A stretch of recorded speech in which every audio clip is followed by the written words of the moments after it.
entering into a real estate market now, guys, where homes are actually sitting on the market for a longer time. There's fewer buyers out there. And while, yeah, there's still somewhat of a demand out there, a big demand, the demand is definitely trickled away. And one of the most important things that home sellers can do, and I want you to talk about this today, is get their homes ready for a perfect showroom condition. And a lot of the ways they can do that is by either bringing in some staging or a full-blown staging. So I appreciate you guys coming in here talking about the benefits of home staging today. So with staging, it's a lot of people are looking online for their homes, and I know when I look online at the houses, because that's just what we do these days, to see an empty room, you really can't get any type of emotional connection with it. But if you see the same house online or in person with furniture in it, you can start to imagine yourself living in it, and you can get the feels, you can get the connection, and you develop an emotional connection to the house. Yeah. And it's so much easier to picture yourself living in that house when there's something in it. Otherwise, it just looks vacant and abandoned. You hit the nail on the head, brother. Like when people walk in, they buy off of a feeling. And literally, there's two different times where home staging hits people the best. Number one, in the photos when they're looking online, right? Because we know we are an ADD culture, right? So we have literally 3 seconds to impress someone online. So you need professional photos, you need a fully staged home. That's number one. Then number two is when they walk into the house.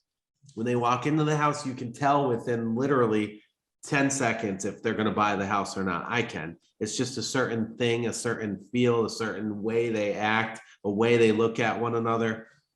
It's absolutely important. And staging, you're right, does that.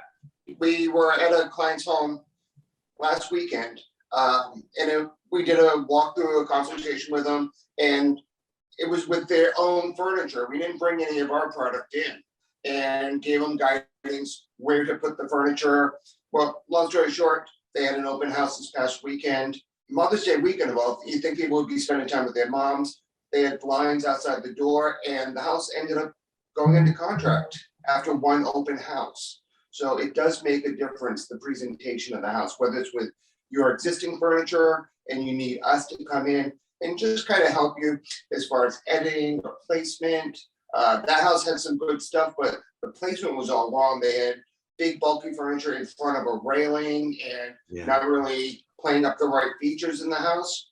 Best thing you can do is just take a picture with your cell phone, take a look at the room that you have right now, and you're going to see piles of clutter and stuff all over the place and all personal effects. And that's what potential home buyers are going to see when they walk into your house. They don't want to see your stuff. They want to picture themselves living in there. Josh and I were talking about this either last night or the night before, where it's not your parents' real estate market anymore. Just put a sign up in front of the house and sell it.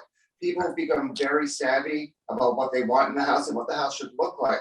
And we can blame all that or thank HGTV for that, where people are expecting staged homes. They're expecting perfection when they look at these houses. So just to throw a sign on the front lawn that says for sale, that doesn't cut it anymore. Maybe back 40, 50 years ago it did, but today the buyers are a lot more educated and they are expecting a lot more when they see their house. So to have an empty house or a cluttered house, you're not cutting it. You're not staying with the times.